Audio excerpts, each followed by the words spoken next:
Now, the agenda of for this particular webinar is as follows.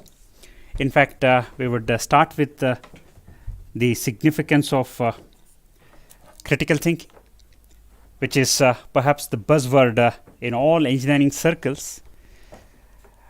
This is going to be followed by various competency facets, especially for structural design from the new product introduction perspective. We will talk about quite a few new methods of learning that are developed in-house, and they are going to be extremely effective as far as the engineering learning goes, because one of the keys to master a concept is to look at the bigger picture, and that is going to be emphasized throughout. And these are going to be exemplified with several examples. And we would also have a few OEM and research interview situations. Thereby, we would make the expectations of OEM and research labs very, very clear and categorical to the young learners. Now, since webinar has quite a few audience, and these audiences emanate from different circles, we may not be able to handle discussions or doubt clarifications halfway through the webinar. So therefore, at the end of the webinar, all your questions can be posed to these addresses, any of these addresses. Within a week's time, all these queries would be answered and published on our website. And also a copy would be handed to GCT so that they can circulate that internally. To begin with, let's look at two key skill sets. Of course, today most of the colleges emphasize on simulation, testing of material and components, and some people also develop codes to carry out complex calculations. In some situations, either using MATLAB or XLS, hand calculations are automated.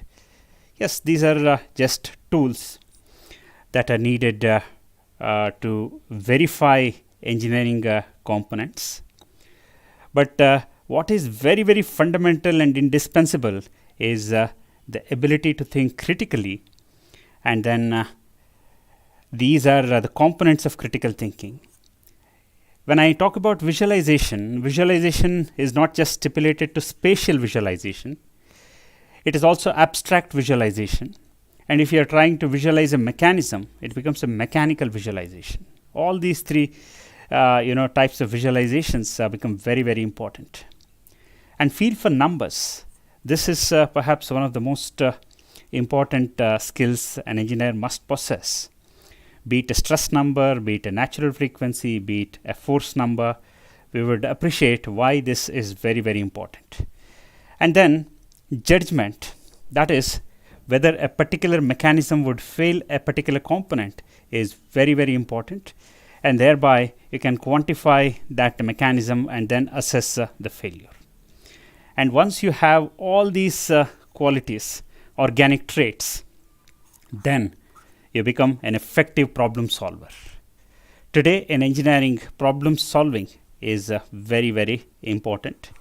That is, providing detailed solutions to engineering problems. Now, let's begin by certain examples.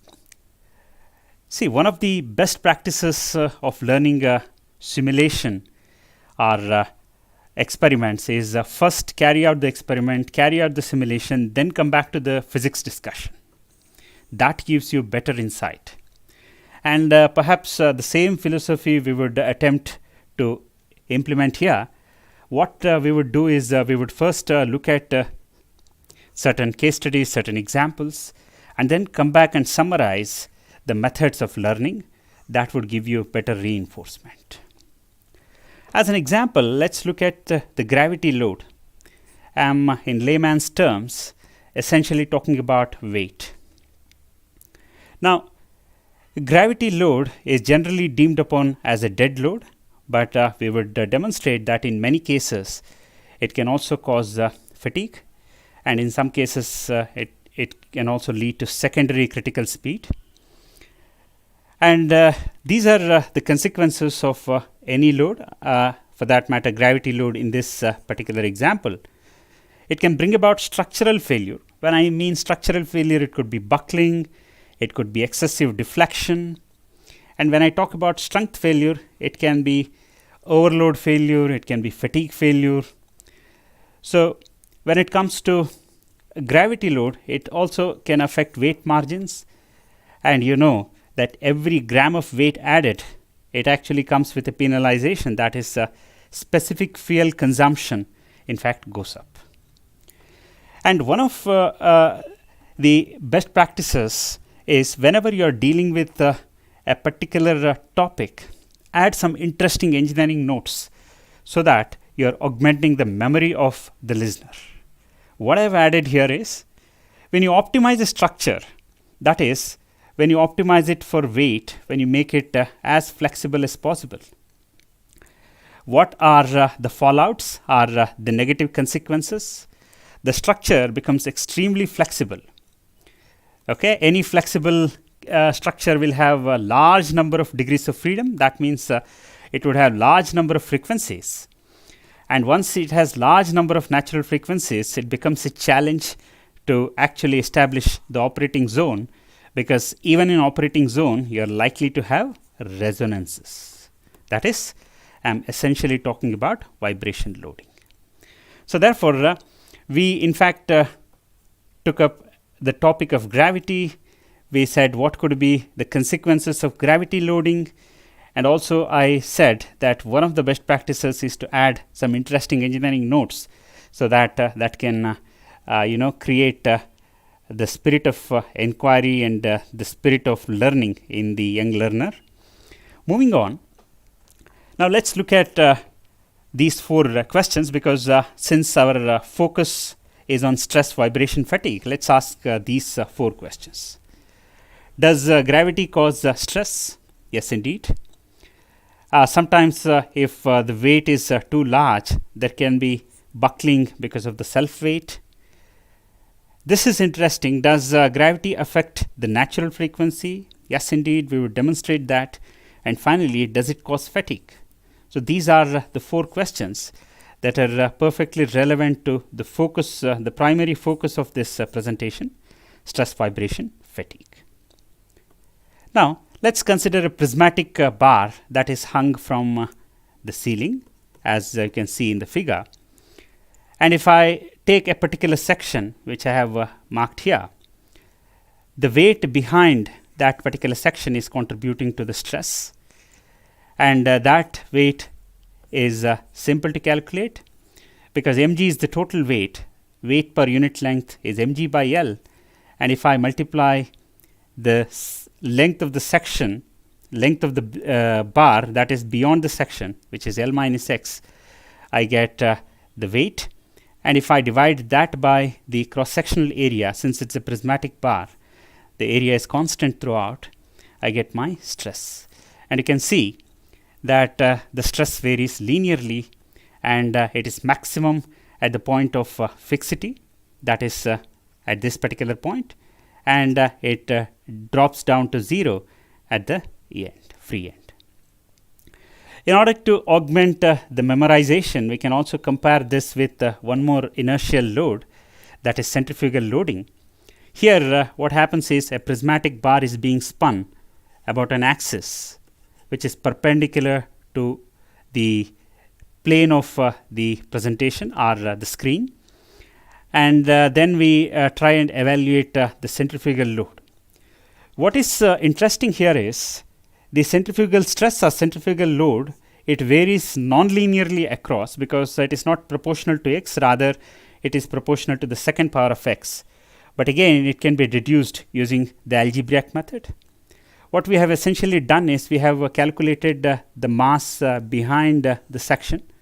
That is, I am talking about this mass, which actually contributes to the centrifugal load at this particular section.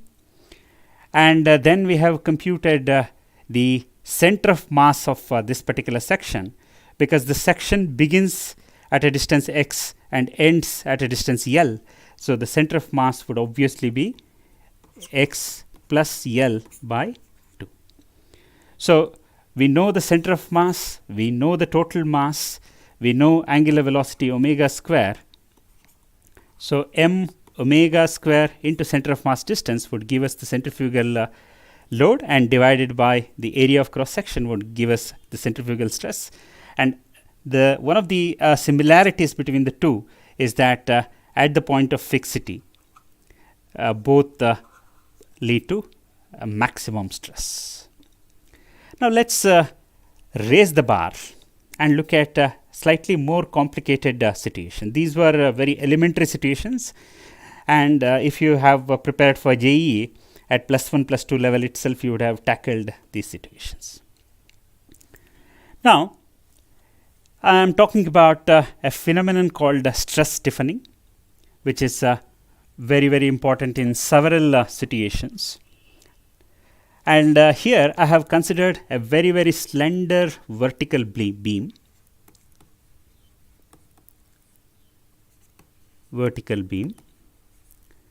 Now my job is to see what is the contribution of gravity to the stiffness of this particular beam in question. Now, in order to deduce the stress stiffness matrix, I start with the typical expression for axial strain energy. Of course, if you calculate the axial strain for a beam, it is nothing but half dy by dx whole square. In fact, it is very easy to calculate also. This divided by dx. Simplify this, use the binomial approximation, you get to this particular expression. And comparing that with the standard quadratic, if you have pursued basic FEM, you would identify this as the standard quadratic. Then you would get an expression for stress stiffness matrix. Okay. Once we get the stress stiffness matrix, you realize that this can be computed using the shape functions for a typical beam. Now, if you looked at the four shape functions, here of course the displacement is unity, and displacement is 0. Slope is of course 0. Slope is unity, and slope is 0 here. Slope is unity, slope is 0, displacement is 0, displacement is unity. So therefore we get these four shape functions for a typical beam element with the two nodes. Here I have put a small assignment for young listeners. First, list out the uses of or applications of shape functions, and differentiate between shape functions and interpolation functions. It's very important because many young learners always confuse between these two. So I have given that as an exercise.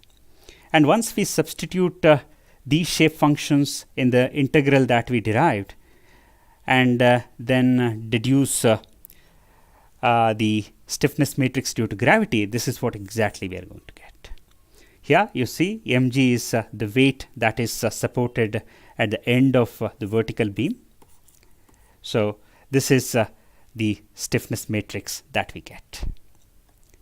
Now we can also have the stiffness matrix for the beam.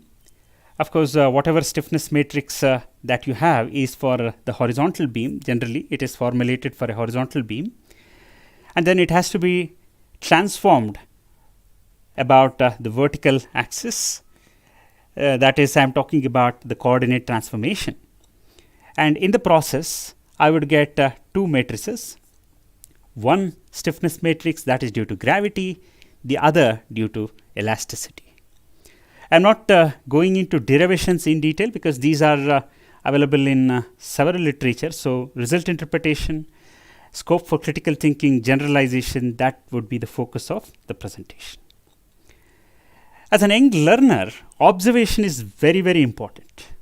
Now look at this typical stiffness matrix, be it for a bar, beam. one of the observations that you can make is that if you try and evaluate the determinant of this particular stiffness matrix for the beam, you would find that this is actually 0. That means the matrix is rank deficient, and immediately you would recall from the basic definition of determinant, which is actually the product of eigenvalues, that one of the eigenvalues has to be 0. There are two important conclusions that you can make, very categorical conclusions, that if you are talking about stress analysis, if it is not constrained, then you cannot use this matrix because it cannot provide you unique solution. And the second one is that this can therefore be applied in situations where the rigid body modes are present in case of vibration analysis.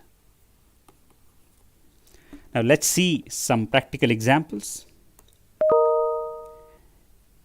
You can see that here I have got two situations. The shaft disc system rotates freely in the frictionless bearings.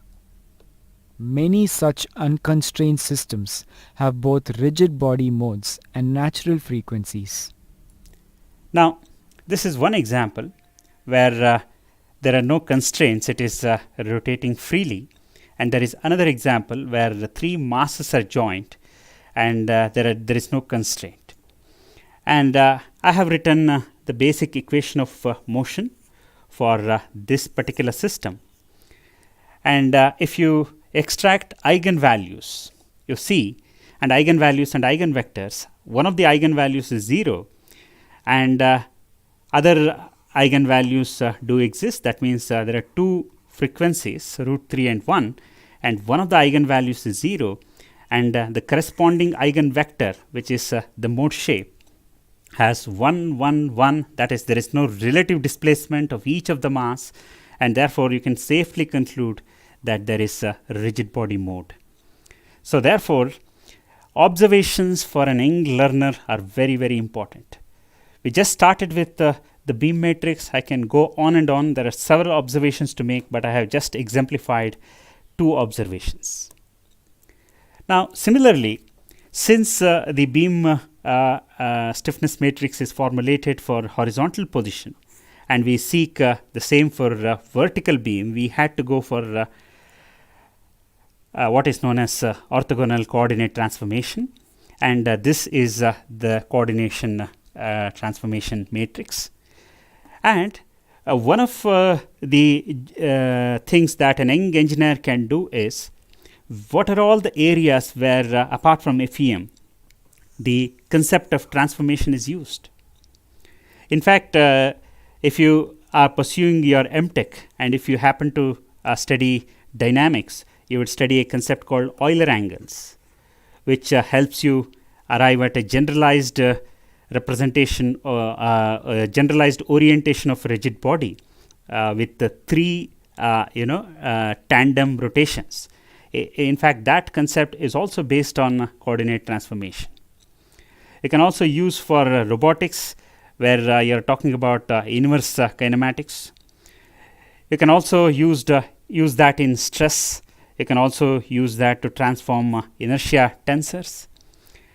And if you transform any matrix such that only the principal elements are remaining after transformation, then you are in fact getting the principal values directly from transformation, which can be attempted by most of the young audience for either inertia tensor or for stress tensor by calculating the angle theta, which is the principal plane angle.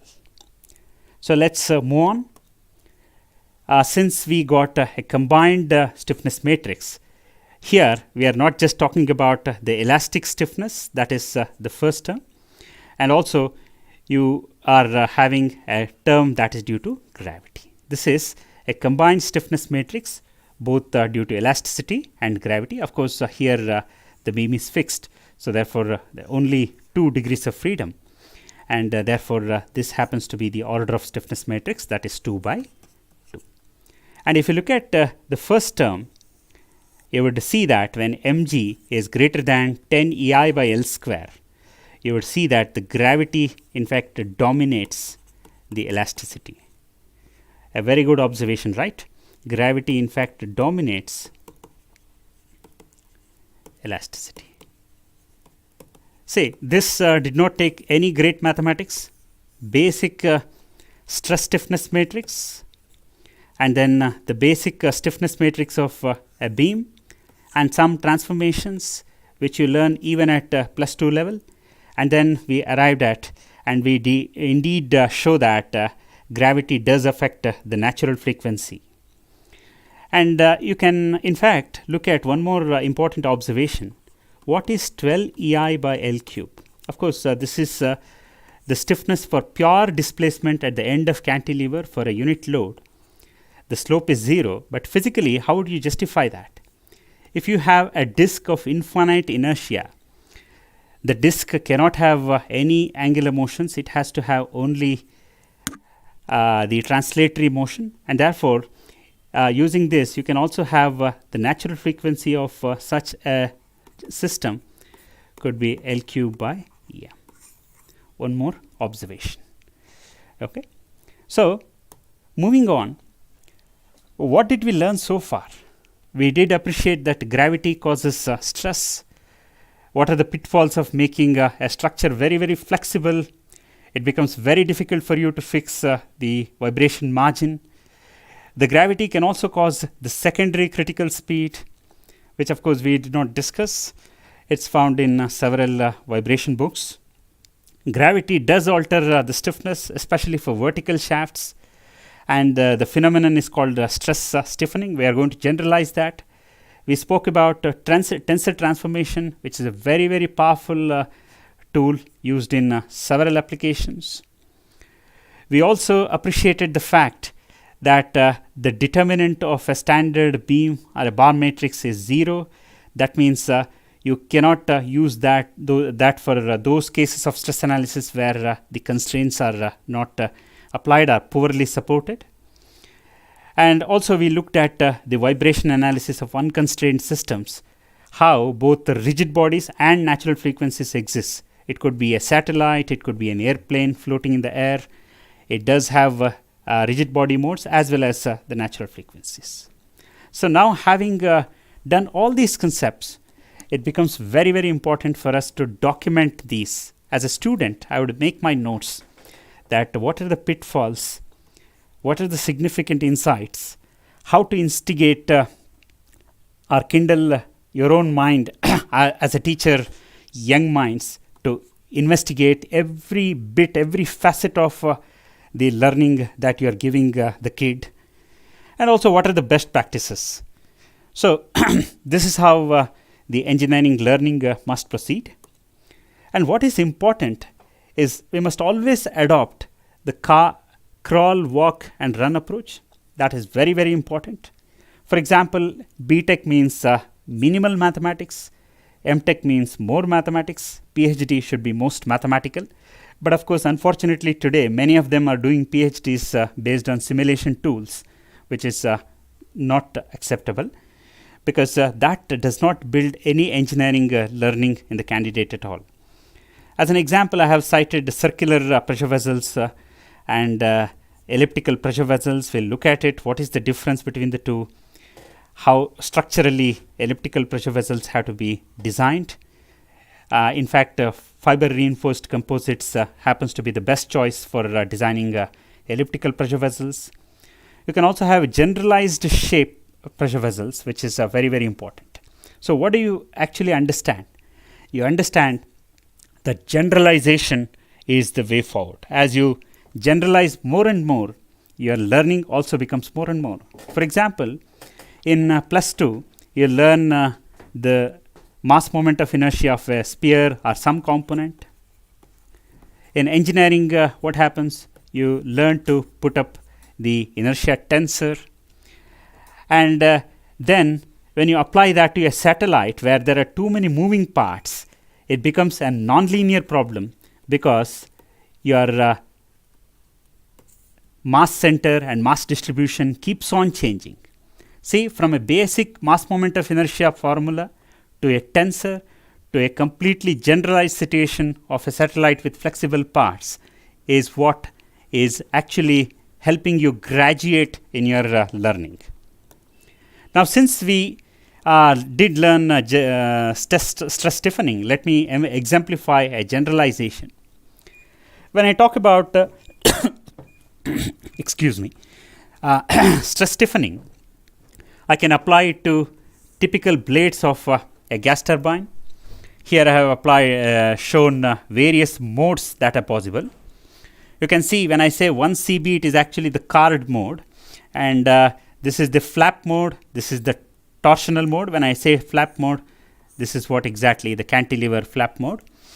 And you can see that stress stiffening significantly influences the lower modes, especially the 1F mode. And this leads to at least 5 to 10%. Of course, it depends on the geometry, RPM, and other factors. 5 to 10% increase in the natural frequency. So, one of the examples for stress stiffening. It also augments the natural frequency of pressurized cylinders. One more situation, say for a rocket engine. And also, in case of a windmill, the tower structure frequency is in fact increased because of stress stiffening of the blades. Otherwise, the large heavy blades will be swaying. That in fact increases the flexibility of the tower structure. But because of the rotation of the blades, because of the centrifugal stiffening, what happens? The tower structure and natural frequency is slightly increased. You can also have acoustics of stringed instruments. As you increase the tension, the natural frequency increases. You can also look at suspended cable bridges, and here young students will have to look up for the literature of experimental modal analysis. Most of the times it is done because you may not be able to model but certain structures in their entirety. And also you can have stiffened rings. What is to be noted essentially is that as the tensile stress goes up, the natural frequency goes up. As the compressive stress goes up, the natural frequency goes down. Okay, these are two major takeaways. And you can also look at several cases. And once you have a learning, the concept of stress stiffening, it is very, very important that you construct a wheel like this. And this wheel, we also constructed when we spoke about coordinate transformation. And therefore, it should become a habit with all the young learners. Whenever you learn a concept, start mapping it to several practical applications and start digging each application in detail. So that is very, very important. Now, let's address one more question that we asked at the beginning. Does gravity affect the fatigue, or rather cause the fatigue? Yes, indeed. Again, we are coming back to the windmill. Let's say these are the centrifugal loads which are indicated in red. And let's say that the gravity is the load acting on each of the blades. Of course, for the vertical blade, it in fact coincides with the direction of the centrifugal loading, of course, in the opposite direction. And as far as the other two loads are concerned, they make an angle 60 degree, assuming that the angle between two blades is 120 degrees. And you can see that mg cos 60 or sin 30, both are same. Of course, I could have also written it as mg cos 60. So this is the load on each blade along the blade length. That is, this is resolved along the blade. And as it starts rotating, you'll see here the angle changes. That is, the angle increases for the left hand blade, the angle decreases for the right hand blade. And if I calculate the effective load, I mean by resolving the load along the blade, that is along with the centrifugal load, if I have to consider, then this becomes a sinusoidal load, which is a varying load. Because omega is the angular velocity, radians in per second. If I multiply that with time t, gives me the angle in radians. So for 180 degree, so for pi radians, it is 180 degrees. So for omega t radians, what is the angle? And that becomes the effective angle of the gravity load with respect to the blade axis, and therefore it is the mean centrifugal load, because centrifugal load can be deemed upon as the mean load, and this is the alternating or varying load, and there goes an opportunity for fatigue. That is how gravity can also bring about fatigue. See, when I started with the example of gravity, I had defined my objective to look at the effect of this loading on three, that is stress, vibration, and fatigue, and I think I addressed all these three questions. So similarly, you can take up various types of loadings and start investigating how exactly they affect various components in various situations. Now let's look at one more important thing, that whenever we are teaching any subject, what is very, very important is to introduce the students to engineering failures.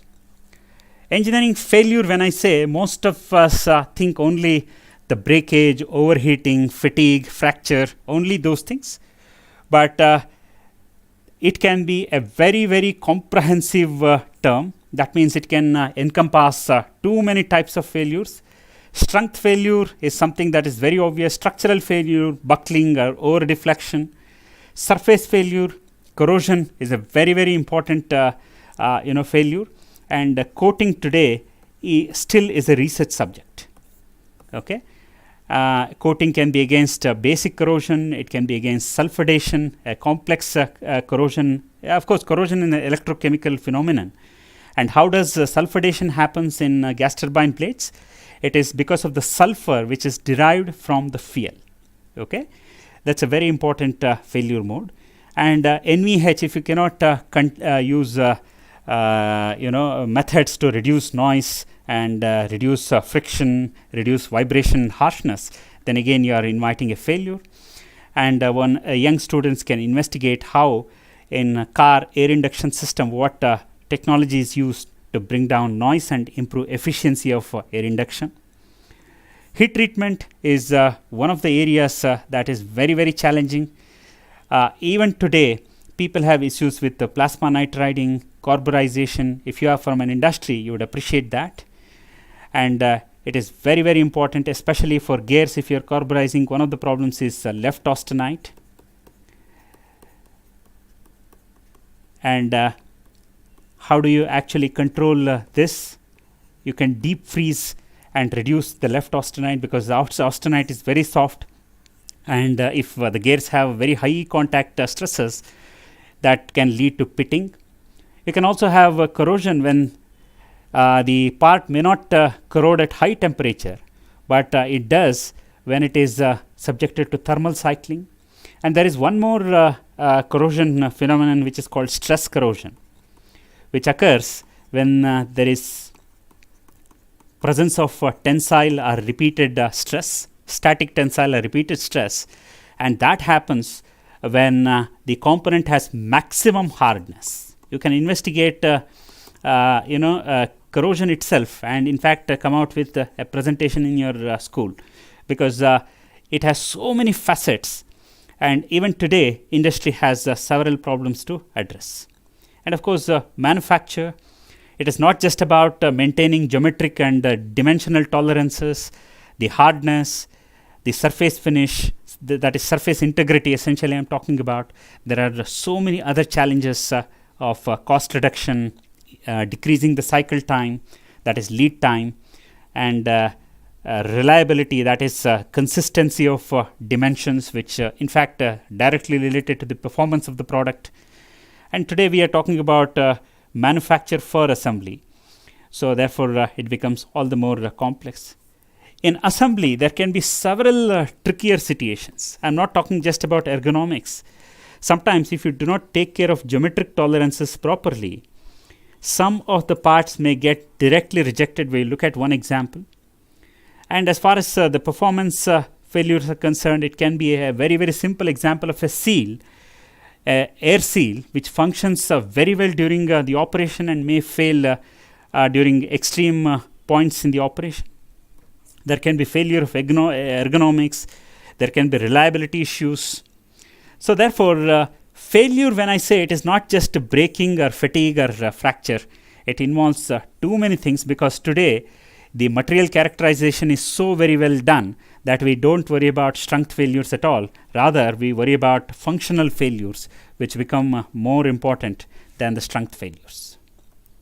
Just to give you an example, in some complex situations, for example, you can see the Tokama Bridge failure, which is being played in this video. Of course, researchers said that it was due to common vertex street theory. But later people said, yes, indeed, it is due to vertex shedding. But it was not exactly due to Corman vertex street theory. In fact, you see a simulation. And flow-induced vibrations are still a challenge. In fact, when I was working with Rolls-Royce, we were struggling with a seal called labyrinth seal. You can look up to this in Google, labyrinth seal. And that also had issues of flow-induced vibration, wherein we had to change the stiffness and bring in a good amount of damping. But of course, today the vertex induced failures are no more there, because the phenomenon is fully understood. But rather, we today have vertex induced vibration energy harvesting, which is very, very important. And when you're dealing with dynamic situations, one of the mathematical methods that has always bothered even the practicing engineers is the effective use of direct integration. And how do you choose the time step? And how exactly, what integration scheme you will have to adopt is again a challenge. And please remember that if the time step is too large, then it can induce what is known as artificial damping. And some authors also call it as numerical damping. I'm not talking about Rayleigh damping here. Don't confuse with that. Because of higher frequencies, because when you choose lower frequencies, when you choose a larger time step, it leads to lower frequency, because time period is inversely proportional to frequency. That means, and it increases with the frequency, and it leads to what is known as artificial damping. And also, I recalled some of the research questions. Incidentally, we are talking about the vorticities. One of the questions is, does the boundary layer contain vorticities? A very good question. And it is mathematically answered here. You see, this is the velocity gradient that leads to the boundary layer. That is, in textbooks you would have studied du by du, or you can use ordinary derivative only instead of partial derivative, just for simplifying things, du by dy. And you can see that this velocity gradient is split into strain and then vorticity, that is rotation, omega and strain. So therefore, every boundary layer indeed must contain both strains and vorticity. However, these two can exist independently of each other. That is very, very important. There are so many good books on turbulence. One I would recommend is Davidson, perhaps one of the best narrated, one of the best narrations of turbulent flow. You can refer to that. And the next important question is, how much of these local gradients contribute to vorticities? Do they majorly contribute to strain or majorly contribute to vorticity is the question that you need to ask. And how does the boundary layer behave when the viscosity becomes smaller and smaller? In fact, nature is more excuse me, I think the battery is going down. Give me a second, I'll fix it.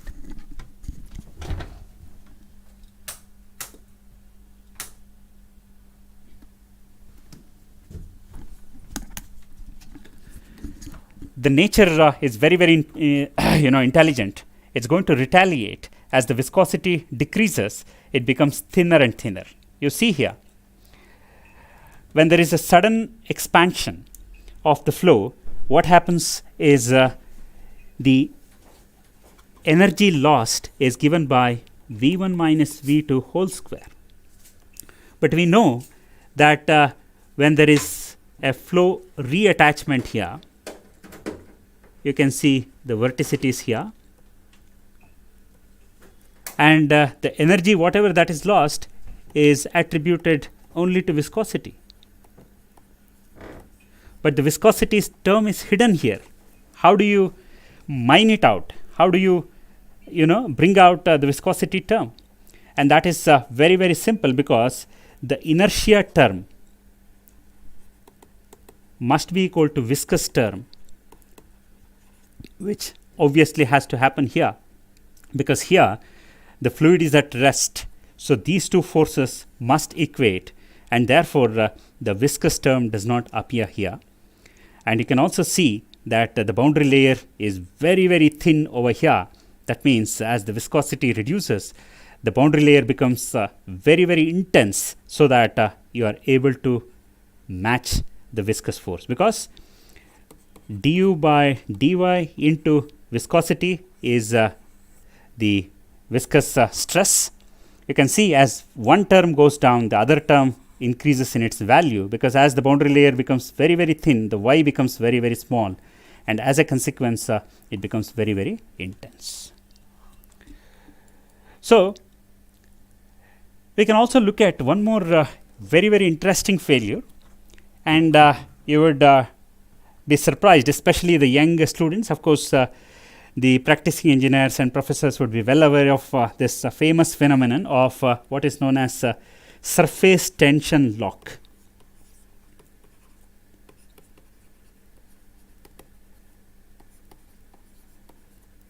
Okay, surface tension is perhaps an elementary physics concept which you have pursued in your 8th grade or 9th grade, but how it can jeopardize a satellite is what we are going to appreciate now. See, whenever an object is rotating or coning like this, you can see that the axis is going like this in a cone. This is called the angle of nutation. But what we ideally want is a perfect spin, that is, the object is perfectly flat and the axis is perpendicular to the satellite, and this is the spin, which is pure spin. That means when it is having nutation angle, the angular velocity is about this axis. Let's say this axis, if you call this z, I hope it is a right-handed coordinate system.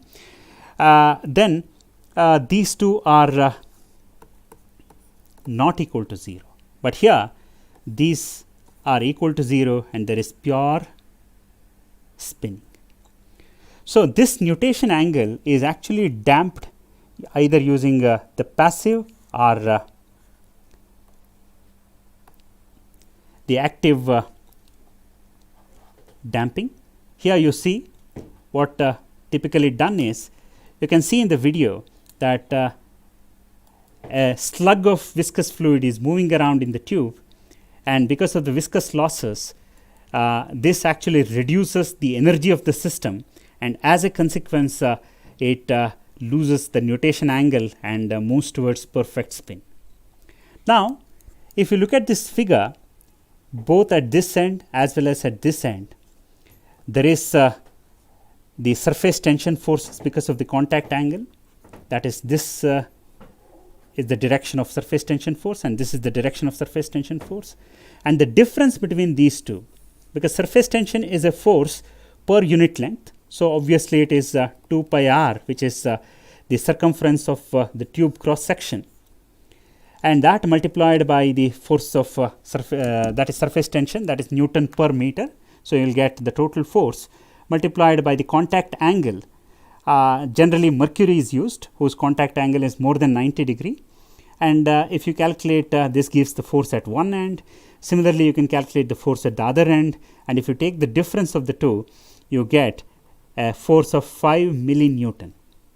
And you would be surprised that at low spin conditions, even this force, that is, I am not talking about centrifugal force, I am talking about tangential inertial force, which must force this slug to move around, right? and if that is not able to do that, if it is not able to force the slug to move around, then it becomes locked. There is no viscous dissipation, the energy of the system does not drop, and then it cannot stabilize. In fact, I have made a complex derivation here. In the next slide, I would tell you how exactly the algebra helps you simplify things. Now, when satellite is orbiting at certain orbit, its potential energy is actually gm.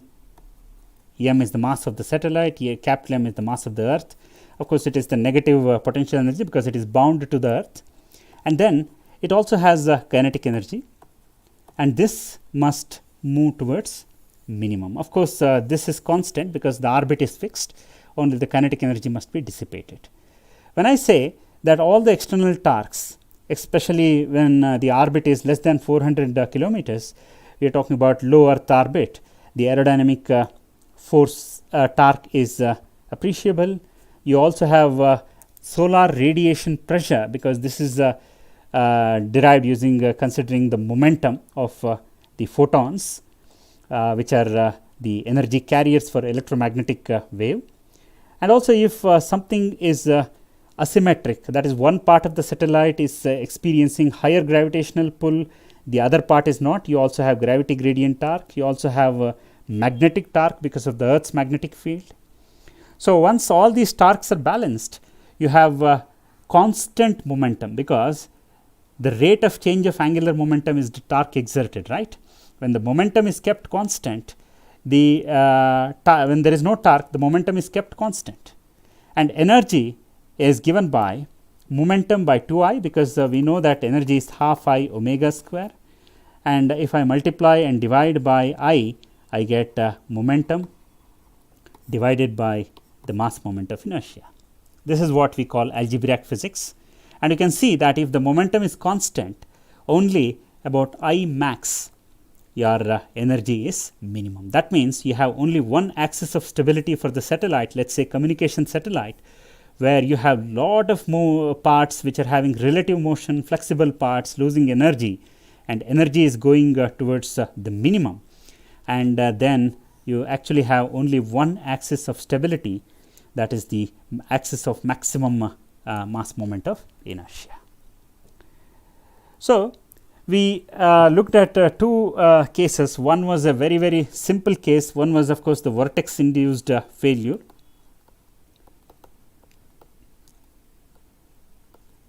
Vortex shedding, rather, we should say, to be accurate, vortex shedding induced failure. And the second failure was a surface tension lock. So, these were two trivial, one was complex, one was trivial. Now, let us look at so many other failures. If you consider a rotating bolted joint, you can clearly see that because of the centrifugal loading, this is one more example that can be used when you are teaching Poisson's ratio. Because of the centrifugal loading, these flanges have a lateral contraction. As a consequence, the pressure between the flange, bolt and the nut reduces, and therefore the clamping load actually reduces. This is called the Poisson effect for a rotating bolted joint. Now, if you are phosphating, phosphating in fact gives you anti-scuffing property, and if you are phosphating and the carburized gear, and if you are not adhering to bath temperature, time of exposure, then there is a definite loss of dimensions, a very, very peculiar failure. If you are phosphating a carburized gear, then it is likely to lose dimensions, a different type of failure. A seal is actually sealing the two domains, that is, it is preventing any leakage across these two domains at certain boundary condition, but when the speed drops, the pressure between the sealing surface and the top surface, which was due to centrifugal loading, reduces. At certain speed, this lateral pressure may not exist, the sleeve slides to the middle of the groove, and as a consequence, the leakage can happen below the seal, or it can be above also. depends on the clearances. So, therefore, a seal that performs satisfactorily at one boundary condition does not at some other boundary condition. In a gas turbine, the shaft integrity is extremely important. You see here a fat compressor, because a large number of compressor stages are driven by a single stage of turbine, because this has favorable pressure gradient. And one of the famous sentences is it is always easy to accelerate a flow than to decelerate a flow. So, because of flow separation apprehension, a compressor blade is not provided with enough camber, and if the shaft fails, there is a large inertia of the compressor which is cut off from the turbine, and as a consequence what happens, it can speed up within no time. It is a very, very short interval time, and the disc can burst. In fact, today sensors have been developed to immediately shut off the fuel supply, and also make it tangle against one of the neighbor parts, and then avoid the bursting.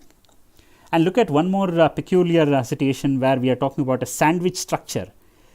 You see here a carbon epoxy with aluminum. Aluminum has a high susceptibility for corrosion, so therefore you should use a barrier plate to avoid such corrosions. You can see here a structure which is containing a bore is being plated onto another static structure, and because of the bolt hole clearances, there is a possibility that the bore actually rotates. You can see that the bore A actually has rotated, and that means you will have to assemble the pipe in a distorted way, that is, you will have to rotate it essentially. And if this angle is stipulated, that means if this bore contains an elastomeric seal, as you rotate the pipe, what happens, that seal gets compressed. If the seal is compressed too much, it does not work. Obviously, if it is carrying fuel, there has to be a seal, right? So, therefore, what happens, the rotation of this particular pipe, if it is allowed to a limited extent, or if that is stipulated or restricted, then what happens, you will have to increase the length of the pipe itself to maintain this particular angle. It is a simple geometric puzzle. Some of the young students here can definitely try it out, and therefore, this becomes one more failure. That means, if you do not calculate the rotation of the plate because of the bolt hole clearances, you would have seen a carpenter when he is fixing a particular box, what he does is he in fact first hits 3 nails or 2 nails and then adjusts the box to put the final nail.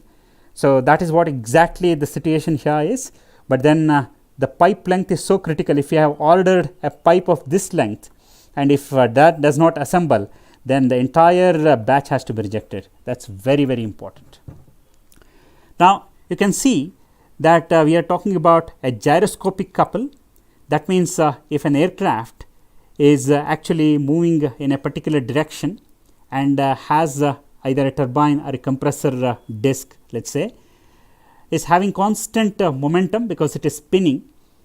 But if the aircraft is maneuvering, either it is taking a turn, that is it is banking, then what happens is the momentum direction changes. As a consequence, the shaft experiences a gyroscopic couple, and that leads to increased bearing reactions. You would be surprised if you actually make calculations in some of the military aircrafts, the bearing reactions shoot up by 12 to 14 times when compared to normal operational load. That is a very, very significant increase in the bearing loads. It can also bring about fatigue. So, that is one more failure that many young students may not anticipate. That means maneuvering of vehicles also can bring about significant loads. Of course, we are not talking about centrifugal load here, we are talking about gyroscopic load, which is very, very important. And here there is one more interesting failure mode. You can see that these bolt heads are exposed, that is, they are protruding beyond the flange. If the air is moving fast across this, then because of these obstructions, what happens? Because of the fluid friction, the local temperature increases. by almost say 4 to 5 degrees, which can bring down your SFC. And this phenomenon is called windage effect. This is one more failure type. So, we have seen several simple and complex engineering failures. So, that must form the part of the curriculum.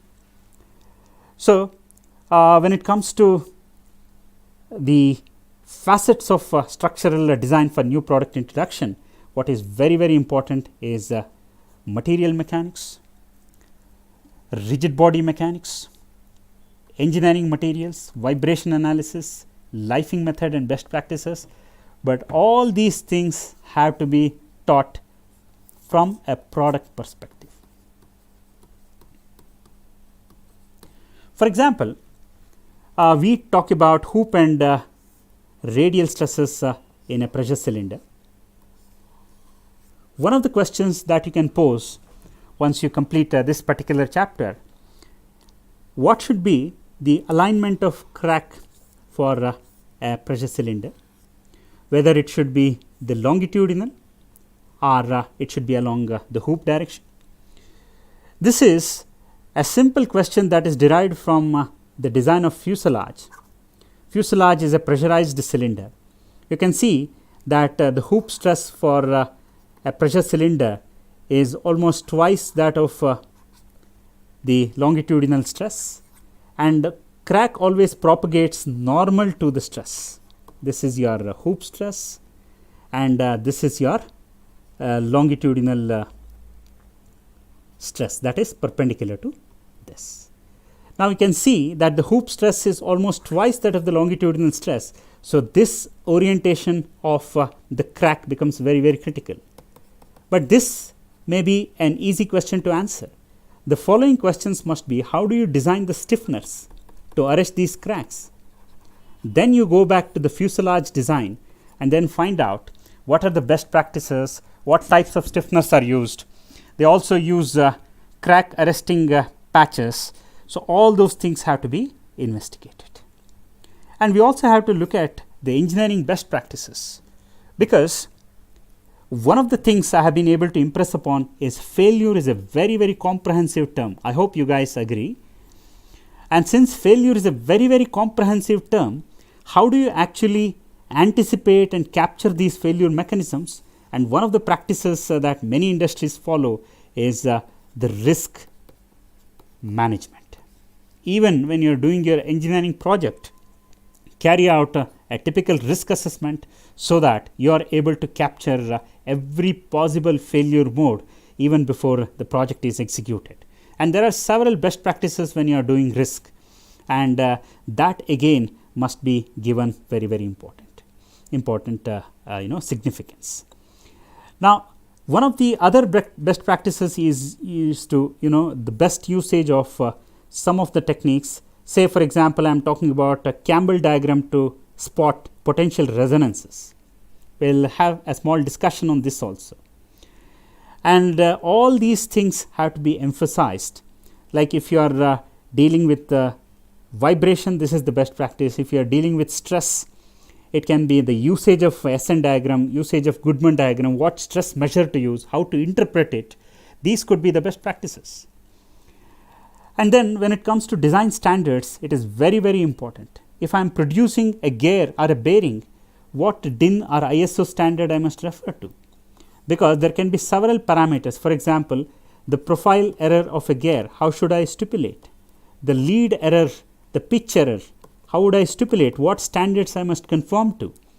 What hardness I must provide? Okay? And what kind of dynamic tests I must carry out when I certify a gear to be flight worthy or worthy an automobile. So, what are the balancing standards? How would I balance? What are the heat treatment standards? Okay, what standard I must conform to? So, all these things are very important. So, an engineering student must have a detailed exposure to design standards. Of course, these keep improving as more and more experiments and simulations are done. And the last component is of course, today engineering design is driven by simulation, but it must be powered by critical thinking, and therefore exposure to simulation and physical testing is very important, because today I have seen if I talk about a load cell, then many of the young students will not be aware of as to what is a load cell. Perhaps they would have studied a Wheatstone bridge in their +2, but load cell they would not have come across, because the same principles are used. So therefore, it is very, very important that student gets an exposure. And today it is very important that we talk about probabilistic methods, because if you look at a typical damage tolerance life equation, you can see that the initial crack length has several variations, and the variation could assume a probabilistic a particular probabilistic distribution, let us say Gaussian. Even the m, which is a material constant, can assume one more probabilistic distribution. So when each parameter has its own distribution or its own variation, how do you combine all these things to make a very, very safe prediction of initial crack length and then the safe life? Of course, when we are lifing a component, there are two approaches one must remember.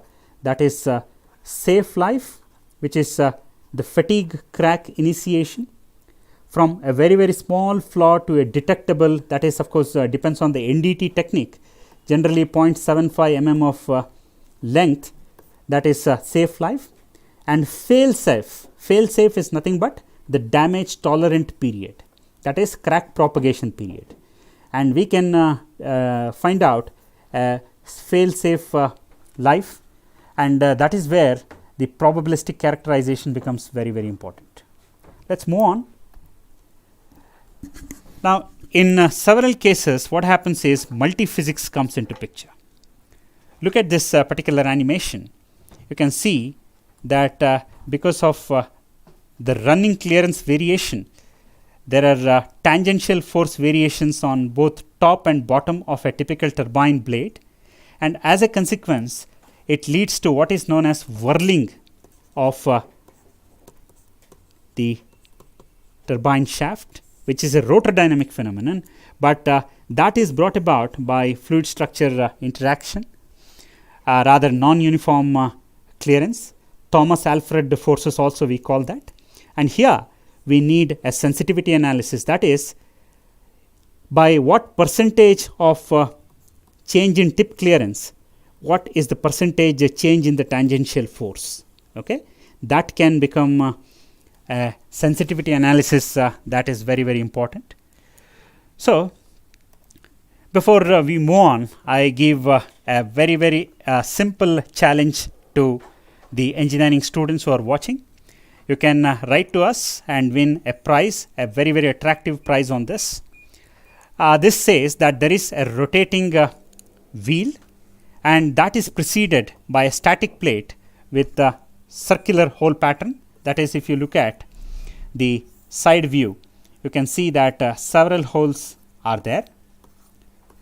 How do you calculate the inclination of the axis of these holes so that you are effectively able to cool this particular plate? Okay? That is the challenge. We look forward for answers. The next important thing is the failure signatures. See, every mode of fatigue, be it LCF, it has a characteristic of striations. For example, if you take HCF, it has the characters of arrest marks, or what are also known as beach marks.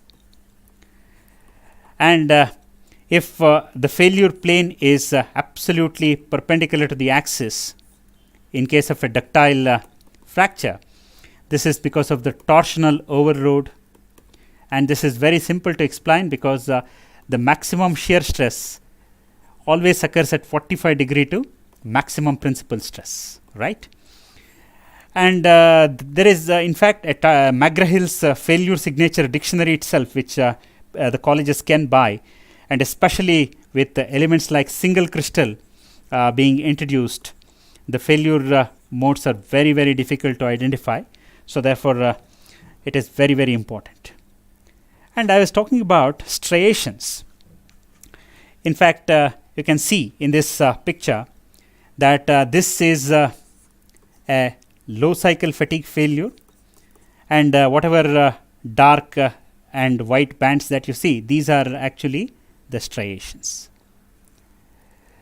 The distance between the two striations is one crack advancement, that is for one cycle of load the crack advances, and that is the distance between the striations. In fact, if you observe carefully, the distance between the striations increases, that is the rate of crack propagation increases as the crack advances. That is very important observation, and this is not visible even to the simple microscopes, and this is can be seen only with the scan electron microscopy, and this is around 25,000 times magnified. It's mind-boggling.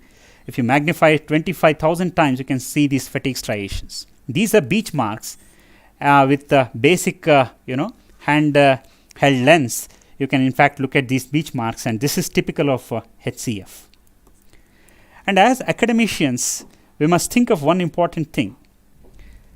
Why Olympiads are very, very important. In the year 2004, I don't remember, South Korea organized this physics Olympiad. They have asked the students to model this atom scan microscope completely. This requires the concept of forced vibration. This requires the concept of piezoelectric materials. This requires the concept of the transformation, that is wave transformation. All these things are done by students of around 15 to 16, right? Which does not happen. I mean, if we achieve excellence in high school education, that is still +2. In engineering, only people should look for specialization. They don't require a detailed BTech degree at all.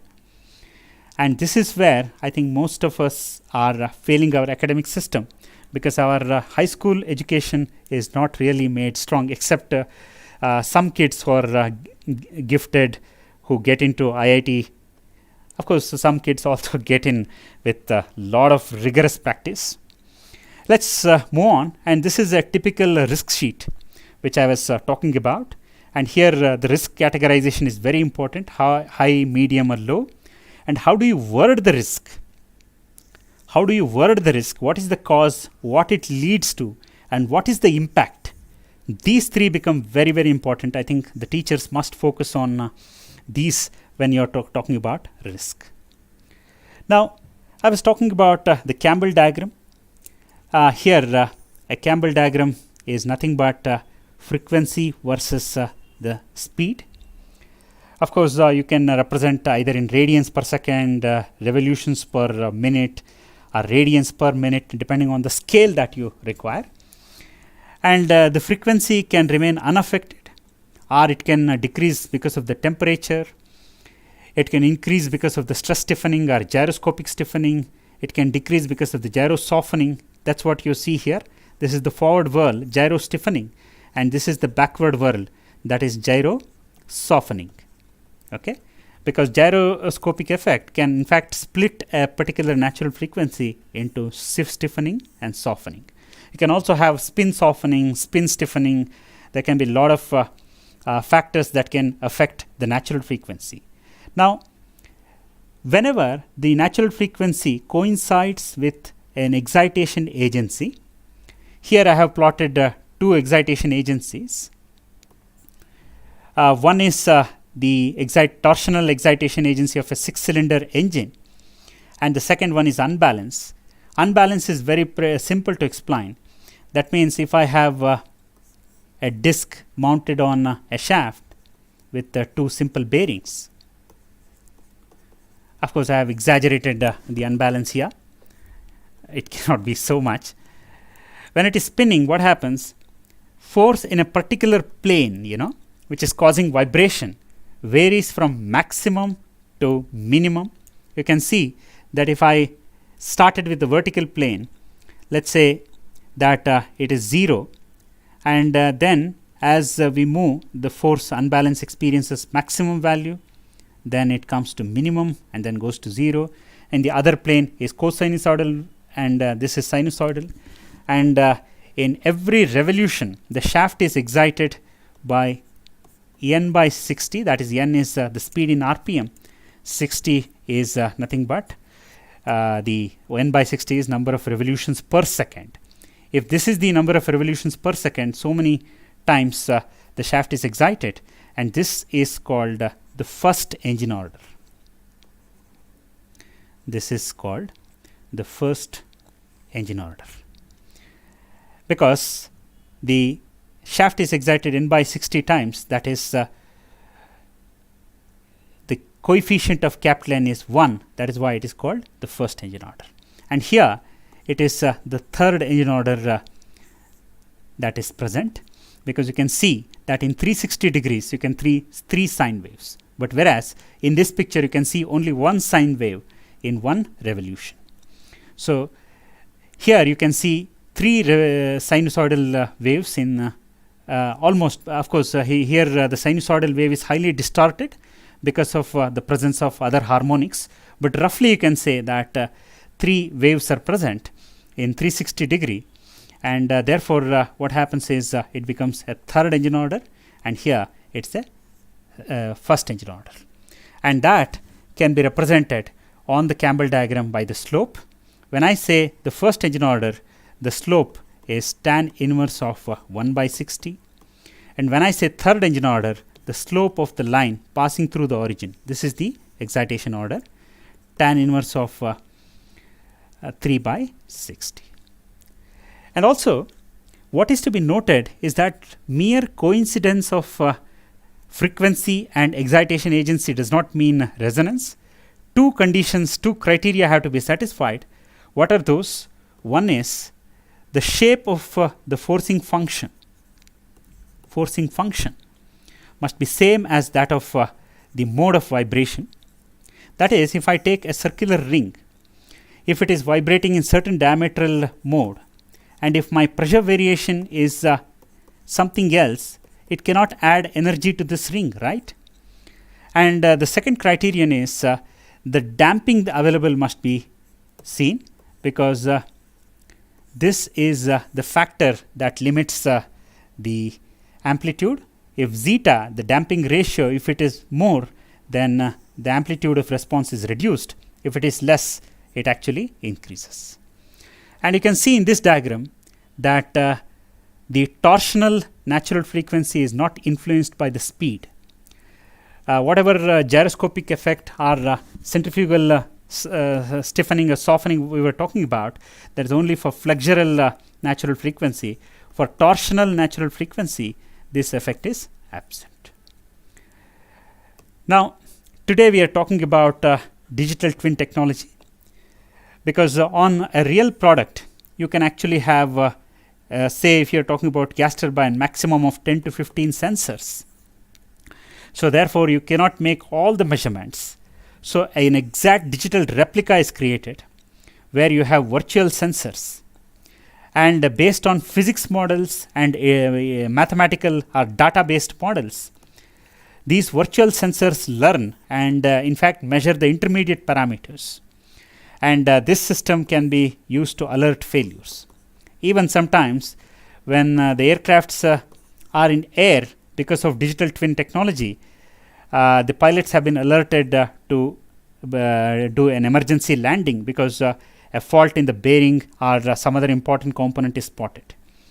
And using digital twin technology, even the servicing of the aircrafts can be efficiently managed. You don't have to have one particular calendar for a particular fleet, but rather each aircraft, that is each asset, can be monitored effectively. And sensors and actuators is very, very important with the upcoming technologies of digital twin technology, which has to be supported by IIoT, because it is industrial internet of things, which is responsible for generating data for digital twin. And then mounting of sensors is also important. Look at this example. This mounting of sensor is good enough for seeing the first mode, but if the beam is excited in its third mode, third flexural mode, then this will not be useful. So It is the mounting of sensors that is also important, so that you are able to effectively observe a particular response of a structure. That is very, very important. And of course, I have spoken enough and more on the standards, design standards. AGMA is American Gear Manufacturing Association. Daesh Institute Norman. The equivalent is ISO. You can also have material standards, ASTM, and you can also have ASCME standards. And these, in fact, stipulate and guide us. And of course, I was talking about the load cell and then simulation, which are very, very important. So, the summary is, thus far, whatever we have discussed, what is very, very important is learning must be derived from product situations. You cannot afford to have very, very simple examples, because that does not build visualization and that does not create interest in the candidates. Learning must be generalized so that one concept can be applied to several engineering situations. This is where our engineering wheel, where a particular concept is mapped to several concepts, is very, very handy. And one more interesting practice that is followed in Russian schools is they give a concept and ask you to coin a problem, and they never ask you to solve a problem. That is very, very important. Now, let's begin and exemplify these. For example, if I am talking about a composite beam, you can see that at the interface there is a stress discontinuity. The stress has suddenly dropped, and because the strains at this interface must be same, because they cannot displace against each other, obviously the strain must be same. But since they have different Young's moduli, okay, stress by Young's modulus is nothing but strain, and since they have different Young's moduli, the stresses are also different, because stress is equal to strain into Young's modulus. Now, let's use this concept and look for product situations. Here you see, at the interface of a spherical and a cylindrical pressure vessel, the spherical pressure vessel wants to grow less, whereas the cylindrical pressure vessel wants to grow more, and at the interface there is a discontinuity. Example number 1. Example number 2, let's consider a rotating disc. A drive arm is attached, and what is happening here is, at the interface, the disc wants to grow more, or drive arm wants to grow more. Either the drive arm can restrict the disc, or disc can restrict the drive arm. So again, the discontinuity. You can also give one more example of a concrete slab and a steel beam. When you bend them, since they bend with the different radii of curvature, what happens is you have to have shear connectors. And one more example, very interesting example, is from mechanics. You can see here, look at this animation. Because of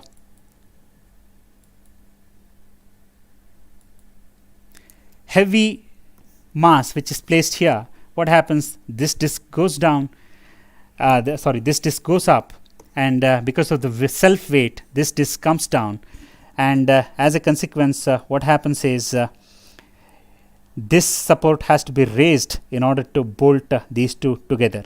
And this is what you are going to see in shafts with multiple stations, where the bearings are deliberately raised to have displacement continuity and match the slope at the flanges. See, this is what happens. We started with one concept of discontinuity and we applied it to several situations. The second thing is it has to be a very, very systematic crawl, walk and run approach, and the nature has taught us. I'm giving you a simple video of metamorphosis, how from pupa to butterfly the transformation happens.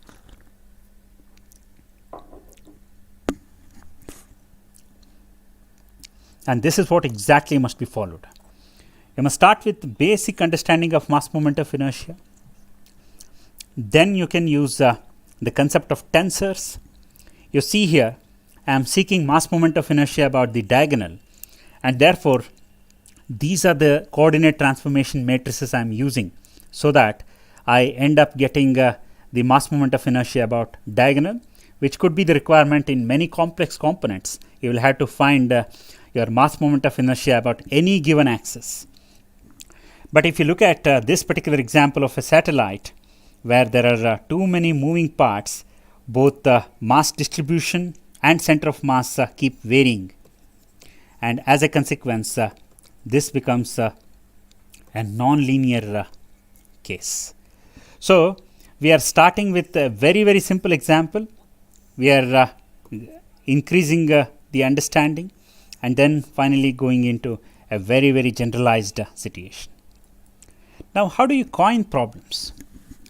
Now, on Poisson effect, we were discussing one example of bolted joint failure,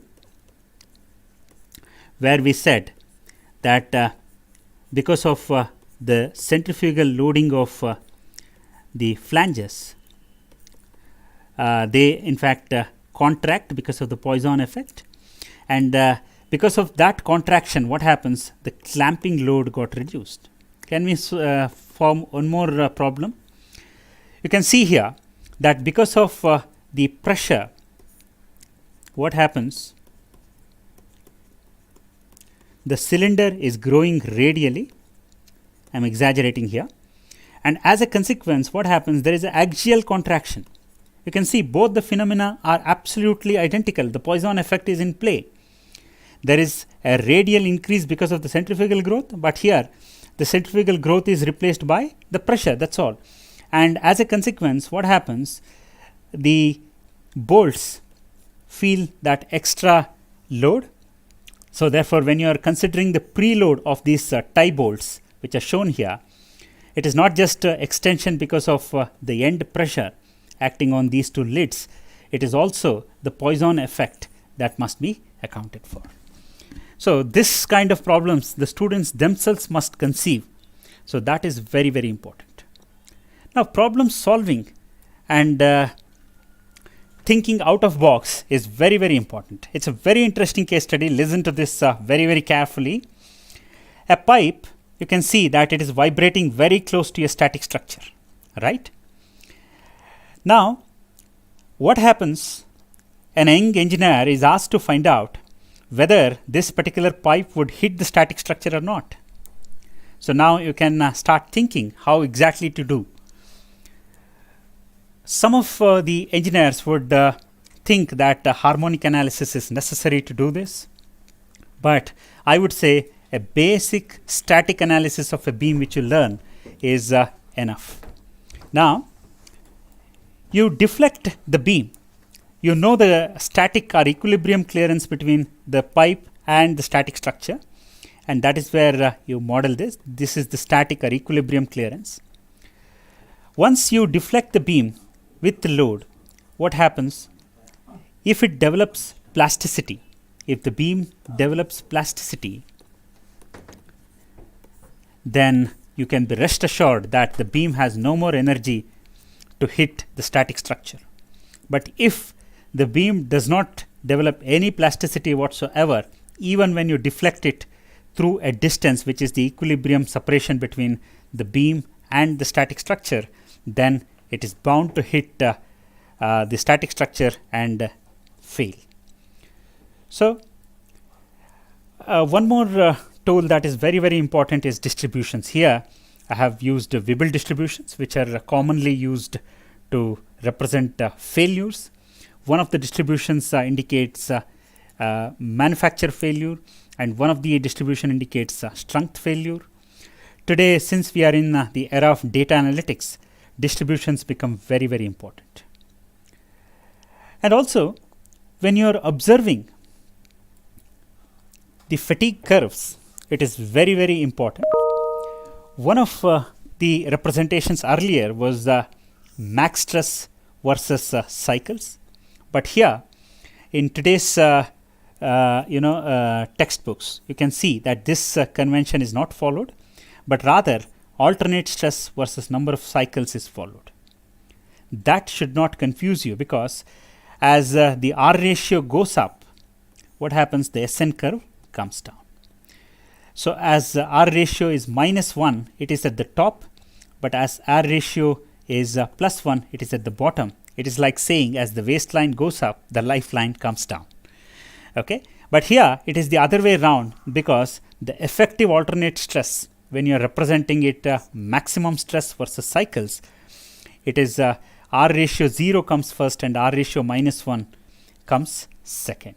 So this should not be confused. So an engineer must be very, very observant whether it is reading a graph or describing a structure. One last example I would give before I wrap up. And of course, here the sensitivity study is very, very important, because you can see that most of the SN curves have a very, very small slope. You can see that in the diagram. And as a consequence, if you make a small error in the stress, let's say you make a 5% error, this may be because of the loads that you have assumed, the material properties you have assumed, and that would result in a large variation in life. And this is what is the sensitivity analysis that we are looking at. And of course, there are lots of things that we could talk about. Now we spoke, we saw how to observe a graph. Sometimes that can mislead you. Now look at a structure. The difference between a circular cylinder and an elliptical cylinder. In case of a circular cylinder, the radius of curvature is constant throughout, but in case of an elliptical cylinder, it varies from point to point, right? And you can see that at every point the radius varies. Here is you have the largest radius, here you have the smallest radius, and as a consequence there is a phenomenon called stress rising effect. And also you can see that this portion is relatively flatter, and this has susceptibility for buckling, which is an unobvious failure mode. And therefore most of the elliptical cylinders, which are either for fuselage or fuel tanks, are produced with reinforced composite fibers, because the fiber orientation throughout can be varied. Fiber reinforced polymer composites, to be precise, and therefore what happens, the strength or the stiffness also can be varied. And before I conclude, one important concept I would like to give you. Here is a rigid cylinder which is mounted at certain inclination. This is because of the manufacturing limitation with respect to the axis of spin. And you can see that here the torque experienced by the cylinder is IT proportional to IT minus IP, of course theta omega square. And you can see that this concept is repeated across the domains. If you consider gravity gradient torque, again each component is proportional to this difference. If you looked at the coning angle of a rocket, that is because of the difference between these two inertia. If you looked at the gyroscopic couple experienced by this overhung rotor, again the same phenomena repeats. In fact, we would share the PPT. There are methods which illustrate how to calculate this particular couple. This method is totally different from what is there in most of the literature. So with that, we would like to conclude. And one important message for mechanical engineers before I conclude is that the structural physics alone today does not suffice. Right? You can study a lot about bearings, fatigue, fracture. That doesn't suffice, because today everybody is going to electromagnetics. Even people are conceiving technologies whereby a satellite can be launched by electromagnetic gun. Here is a very simple example which you can use for 6th semester when you are teaching forced vibration. A vibration system can be used to extract or harvest vibration energy. Especially this is done for wireless sensors, where you can have two dampers. One is the mechanical damper and another is either piezoelectric, electromagnetic or electrostatic damper. in fact, you can see that I have used all the standard forced vibration equations that you can find in a typical vibration textbook, and you can estimate the average power. And incidentally, you can also try this out, the constitutive relations for electromagnetic damper. You can also try the constitutive relation for piezoelectric damper. You can estimate the damping amount of damping, and hence the damping ratio for a typical electromagnetic transducer. So this again emphasizes that multi-physics is going to be the order of the day, and therefore even the propulsion, be it the propulsion technology, be it the health monitoring technology, be it the digital twin, everywhere you require either smart structures or the principles of electromagnetism in order to design things. So that I think was very, very comprehensive discussion of things.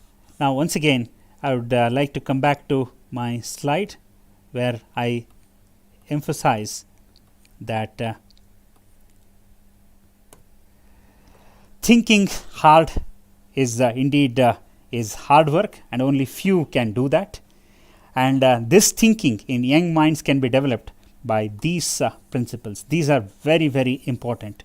I hope most of the professors may want to adopt, or you might have been already following, but it's my humble request, if at all one of these is new to you, kindly adopt it. So Innovent would be extremely thankful, and I would like to end